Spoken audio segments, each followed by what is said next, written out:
Mary Luxer, welcome back. Today's chat is a little bit longer than usual. Panjang dari biasanya karena Hai, Eluxer, selamat datang kembali. Obrolan hari ini sedikit lebih panjang dari biasanya karena kami benar-benar ingin membahas semua rintangan ini dengan baik. Anda mungkin tidak menghadapi semuanya dalam hidup Anda. Kami tentu berharap tidak. Tetapi kemungkinan besar Anda telah menghadapi beberapa di antaranya dan Anda mungkin pernah bertemu orang-orang yang menghadapi rintangan lainnya. Memahami beratnya rintangan ini bagi diri Anda dan orang-orang di sekitar Anda dapat membantu Anda menghargai seberapa jauh Anda telah melangkah. Hal ini dapat memotivasi Anda untuk terus maju ketika Anda merasa tidak mampu lagi. Dan dapat menginspirasi Anda dengan kekuatan ketahanan manusia. Aplikasi Alux kami membahas topik-topik yang lebih mendalam dan komprehensif seperti ini. Jadi, jika Anda menikmati video ini, cobalah aplikasinya. Kami telah melihat beberapa hasil yang luar biasa sejauh ini. Oh, dan satu hal lagi, kami bangga kepada Anda, karena telah mendengarkan, belajar, dan seberapa jauh Anda telah melangkah. Namun perjalanan belum berakhir, temanku. Berikut adalah 15 rintangan terbesar yang akan Anda hadapi dalam hidup.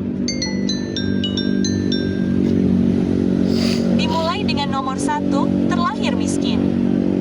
Sejauh ini, salah satu rintangan dan motivator terbesar yang akan dihadapi siapapun dalam hidup adalah terlahir dalam kemiskinan. Ada banyak tingkatan dalam hal ini dan setiap tingkatan sebelum mencapai garis kelas menengah yang mendukung dan nyaman merupakan sebuah tantangan. Anda bisa berada tepat di bawah. Terlahir dalam keluarga yang berjuang untuk menyediakan makanan di atas meja, orang tua yang hampir tidak ada di rumah karena mereka memiliki banyak pekerjaan, dan terus-menerus harus pindah rumah dan sekolah karena keluarga Anda tidak mampu membayar sewa. Anda juga bisa terlahir dalam keluarga dengan orang tua yang tampaknya memiliki pekerjaan bagus di luar, tetapi mereka menghidupi banyak anggota keluarga dan memiliki banyak utang. Jadi, saat Anda memiliki makanan di atas meja, gagasan untuk melanjutkan ke perguruan tinggi atau mendapatkan dukungan finansial tambahan hanyalah angan-angan. Terlahir miskin seperti harus mendaki ke puncak gunung. Dan semakin miskin Anda, semakin berat beban yang Anda pikul. Selama Anda terus berusaha perlahan, tapi pasti, Anda akan menjadi lebih kuat dan beban itu akan menjadi lebih mudah ditanggung. Anda akan berhasil mencapai puncak bersama orang lain.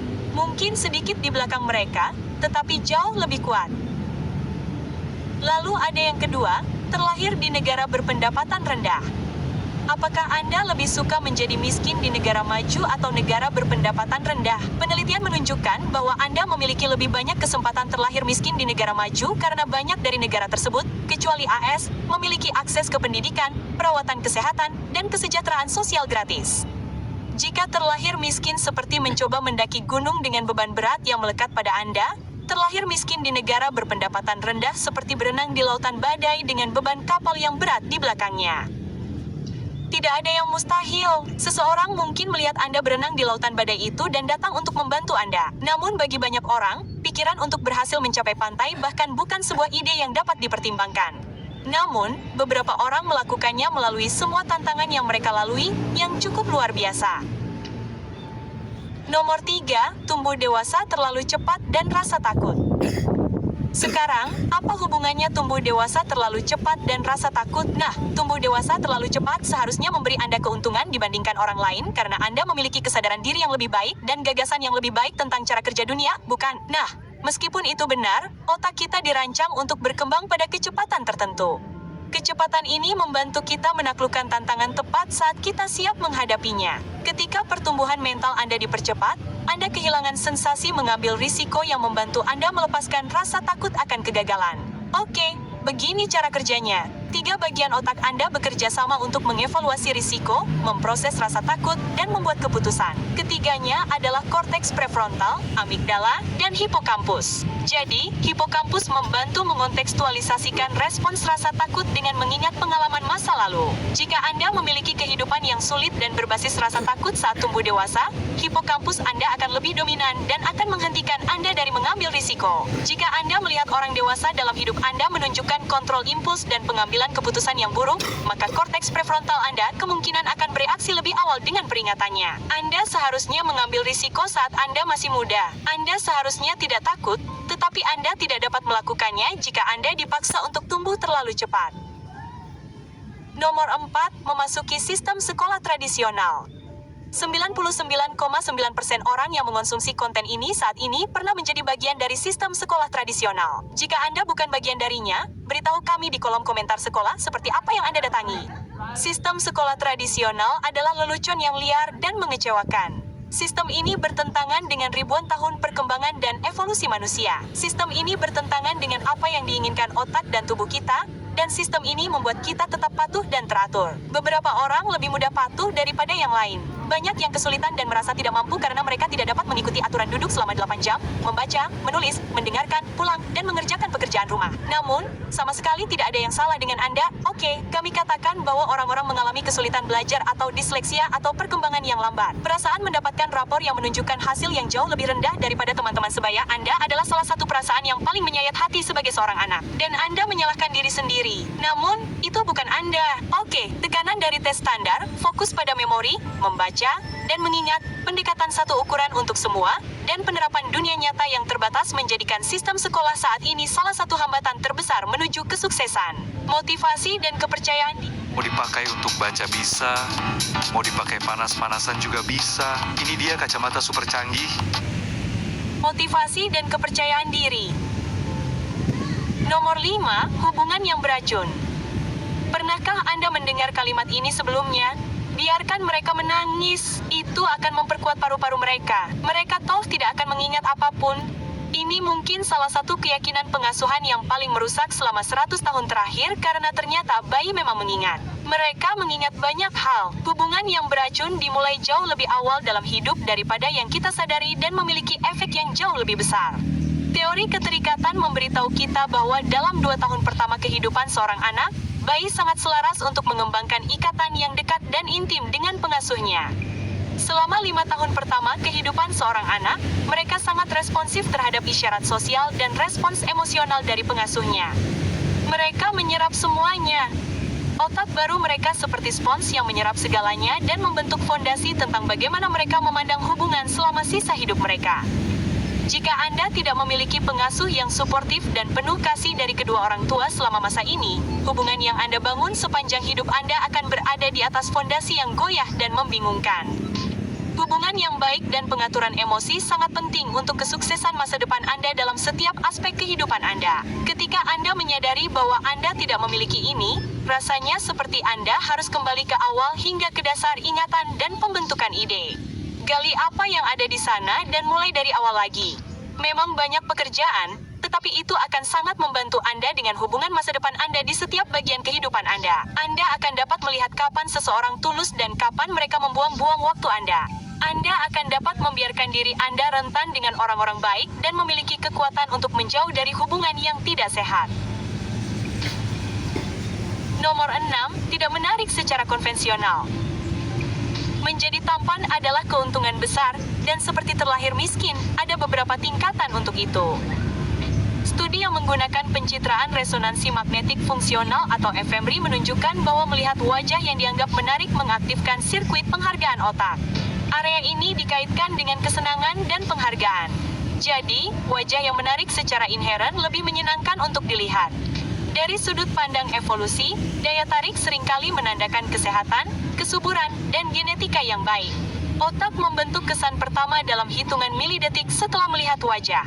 Jadi, orang yang menarik secara otomatis dikaitkan dengan sifat-sifat positif seperti bakat, kebaikan, dan kecerdasan, sebuah fenomena yang dikenal sebagai efek halo. Dan hal yang sebaliknya juga berlaku bagi orang-orang yang tidak dianggap menarik secara konvensional. Penelitian menunjukkan orang yang kurang menarik mendapatkan lebih sedikit tawaran pekerjaan terlepas dari keterampilan atau kualifikasi mereka. Bahkan kesenjangan upah menunjukkan premi kecantikan dan penalti kepolosan di mana orang yang menarik mendapatkan upah yang lebih tinggi dan orang yang kurang menarik mendapatkan upah yang lebih rendah. Kami juga telah melihat bahwa orang yang tidak dianggap menarik secara konvensional mengalami pengucilan sosial dan bahkan status sosial yang lebih rendah. Orang yang sangat menarik, bahkan ketika mereka terlahir miskin, memiliki keuntungan besar dalam hidup. Mereka menonjol di antara orang banyak. Orang-orang tertarik kepada mereka dan lebih cenderung memberi mereka pekerjaan, mengajak mereka keluar, dan bahkan mempercayai mereka. Orang yang agak menarik mungkin tidak mendapatkan banyak tawaran seperti orang yang sangat menarik, tetapi mereka masih memiliki peluang yang lebih baik. Lalu ada orang-orang yang tidak menarik secara konvensional. Sebagai seorang anak, Anda lebih mungkin diejek dan direndahkan. Anda benar-benar harus berusaha mengembangkan kepribadian yang hebat sehingga orang-orang ingin berada di dekat Anda dan itu membutuhkan kesadaran diri sejak dini. Harga diri Anda juga terpengaruh. Kita suka percaya bahwa kita adalah masyarakat yang progresif dan menerima, tetapi kita memiliki bias biologis dan sosial seumur hidup yang harus diatasi. Hambatan ketujuh dalam daftar ini adalah dikelilingi oleh orang-orang yang tidak mendukung.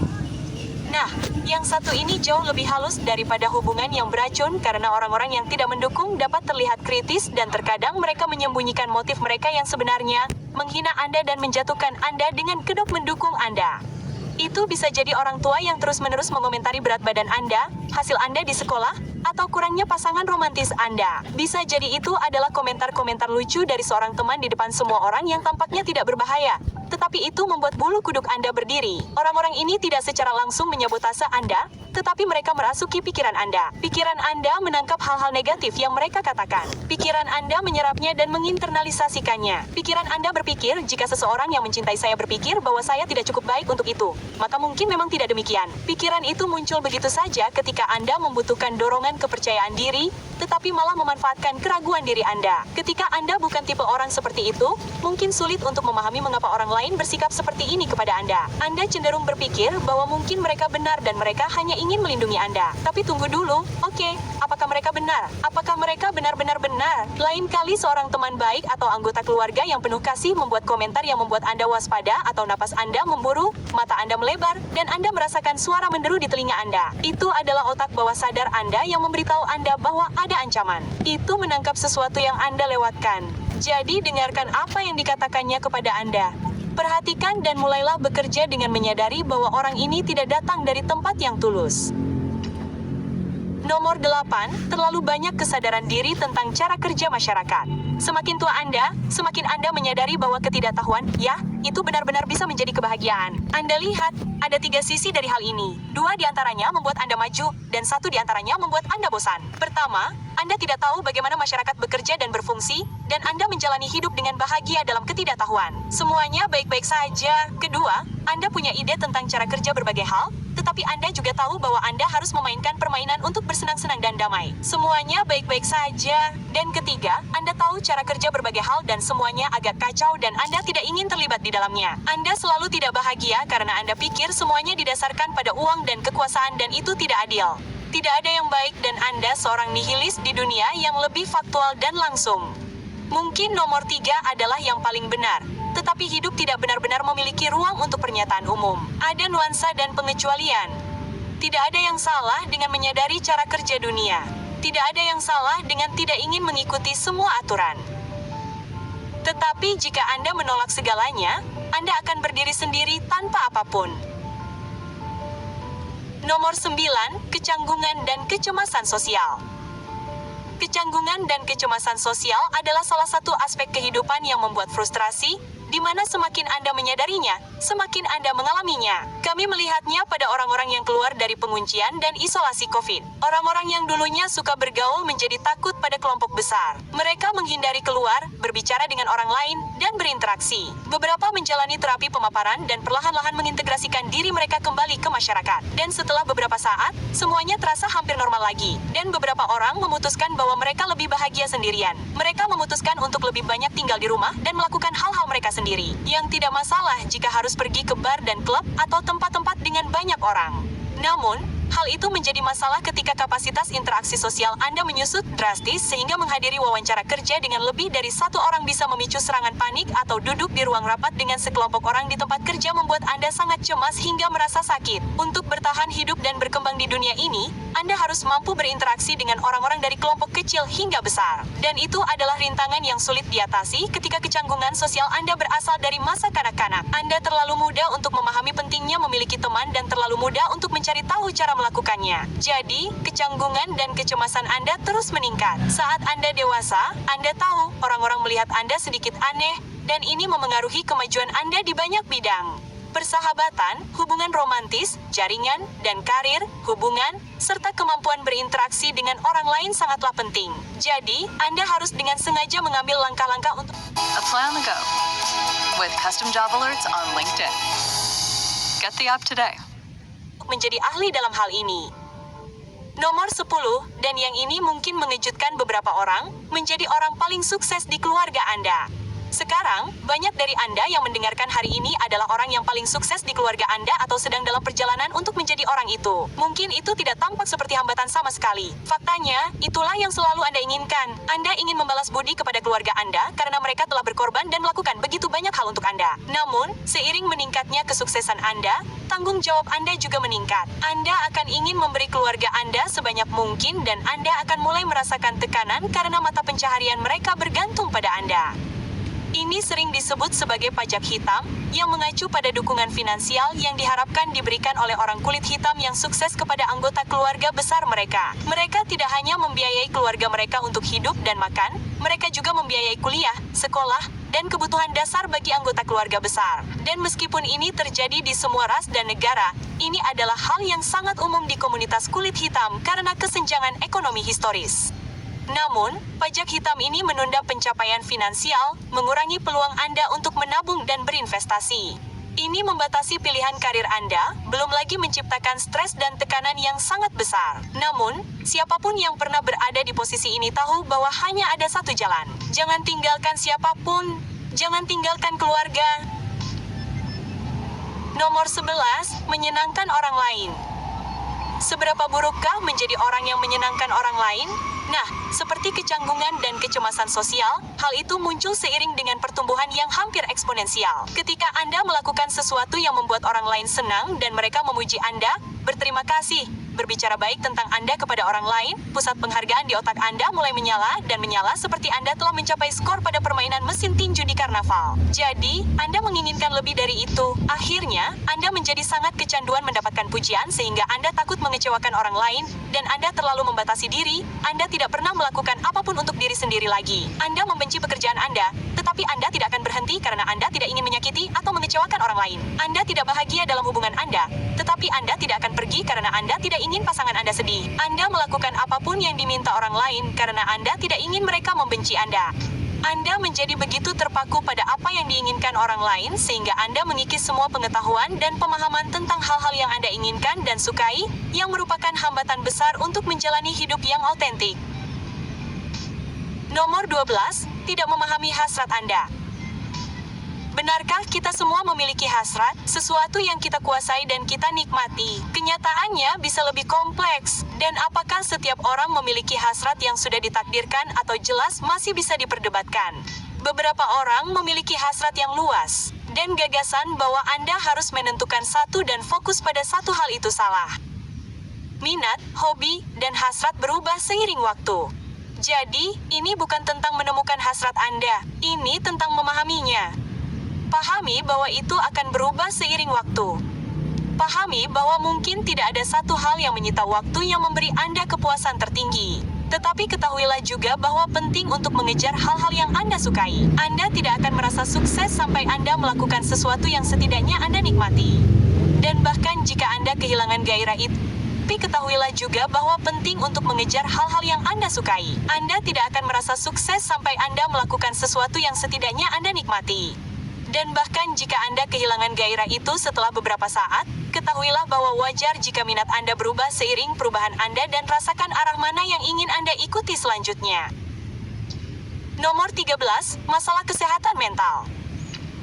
Dari mana kita memulai dengan hambatan yang diciptakan oleh masalah kesehatan mental, itu membuat frustrasi karena rasanya Anda seharusnya baik-baik saja. Anda memiliki mobil yang tampaknya dalam kondisi sempurna tetapi tidak mau menyala. Bahkan orang-orang yang tidak berjuang dengan masalah kesehatan mental yang berkelanjutan memiliki hari-hari di mana motivasi rendah. Hal-hal yang tidak penting tampak sangat buruk dan Anda mempertanyakan apa yang Anda lakukan di sini. Bagi banyak orang, perasaan ini memudar setelah beberapa jam atau tidur malam yang cukup. Tetapi bayangkan jika tidak demikian. Setiap hari adalah pertarungan dengan pikiran Anda sendiri hanya untuk terus bergerak, yang sulit dilakukan ketika Anda tidak dapat fokus. Anda merasa lelah sepanjang waktu dan Anda kurang motivasi. Ketika keadaan meningkat, Anda mulai menarik diri tepat ketika Anda membutuhkan orang di sekitar Anda. Meskipun saat ini kita memiliki pemahaman yang lebih baik tentang kesehatan mental dan orang-orang ingin memberikan dukungan, hal ini juga dapat membuat frustrasi atau membingungkan bagi teman, keluarga, dan kolega dari orang-orang yang menderita masalah seperti ini. Terkait dengan hal ini, nomor 14, masalah kesehatan fisik. Karena hanya sedikit hal yang menjadi penghalang kesuksesan selain masalah kesehatan fisik. Ini benar-benar salah satu hal yang tidak dapat dipahami oleh siapapun kecuali mereka mengalaminya sendiri. Terkadang Anda terlahir dengan masalah ini dan terkadang muncul di kemudian hari. Terkadang masalah ini terlihat dan terkadang tidak terlihat seperti nyeri kronis, sesuatu yang tidak dapat dilihat orang tetapi benar-benar memengaruhi semua yang Anda lakukan. Namun, di sisi lain, kami juga melihat orang-orang unggul dalam hal ini. Otak kita sangat mudah beradaptasi dan jika ada beberapa hal yang dapat diprediksi dalam pengobatan, kunjungan dokter, atau penyakit, kita dapat menemukan cara untuk mengatasinya. Namun, seperti semua hal dalam daftar ini, tingkat keparahan menentukan besarnya hambatan. Dan nomor 15, kehilangan orang terkasih secara tiba-tiba. Sekarang, mereka yang kehilangan seseorang yang dekat dengan mereka secara tiba-tiba, menjalani hidup dengan cara yang sedikit berbeda. Ada selubung antara mereka dan dunia nyata. Hal itu disertai dengan pelepasan dan penghargaan terhadap kehidupan. Bagi otak kita, rasa sakit fisik dan emosional merupakan mekanisme bertahan hidup yang sama pentingnya. Jadi, ketika salah satunya terpengaruh, wilayah otak yang sama akan merespons. Itulah sebabnya rasa sakit emosional dapat terasa sangat fisik. Rasa sakit itu menyebar ke seluruh tubuh. Ada juga disonansi kognitif yang menyertai kehilangan. Hal itu menciptakan kesenjangan serius antara dunia sebagaimana yang kita ketahui dan realitas baru yang harus kita hadapi. Disonansi kognitif ini dapat menyakitkan secara psikologis dan membingungkan karena otak kita berjuang untuk mendamaikan dua realitas yang saling bertentangan ini. Dan melalui semua ini, dunia berjalan seperti biasa, dan kita diharapkan untuk melakukan hal yang sama juga. Sekarang, tentu saja, kita akan menjadi sedikit gila mencoba menjalani kehidupan normal sementara realitas sedang kacau. Tentu saja, itu akan menjadi rintangan besar yang harus dihadapi. Itu bisa tampak sangat tidak adil. Dan satu-satunya hal yang dapat Anda lakukan adalah memberi diri Anda waktu dan banyak kelonggaran. Baiklah, itu saja daftarnya. Namun, karena Anda bertahan bersama kami hingga akhir, Anda akan mendapatkan bonus. Dan rintangan bonus hari ini adalah tidak memiliki cukup disiplin untuk menciptakan motivasi. Sekarang, disiplin mengacu pada kemampuan untuk mengejar apa yang Anda anggap benar meskipun ada godaan untuk meninggalkannya. Beberapa orang lebih disiplin daripada yang lain karena genetika, keluarga, budaya, dan lingkungan pendidikan mereka. Jika Anda tidak memiliki struktur itu dan Anda mendengarkan ini sambil berjuang dengan disiplin Anda, ketahuilah bahwa Anda benar-benar dapat melatih diri sendiri. Anda memulainya dengan perlahan karena, ya, pelatihan membutuhkan banyak disiplin dan Anda mungkin belum memilikinya. Jadi, Anda memerlukan sistem strategis yang sangat kuat, tujuan yang sangat kecil pada awalnya. Jika Anda gagal, kembali ke papan gambar dan buatlah lebih kecil lagi. Dan Anda maju sedikit demi sedikit setiap kali. Anda mempraktikkan tindakan pengendalian diri kecil secara teratur. Anda membiarkan suara dalam pikiran Anda berteriak, tidak, sedikit lebih keras saja. Dan Anda menciptakan rutinitas yang membuat kebiasaan produktif sedikit lebih mudah. Butuh waktu 1 tahun untuk konsisten agar bisa berubah dari disiplin rendah menjadi disiplin luar biasa. Itu mungkin, kawan. Jadi, mari kita kejar.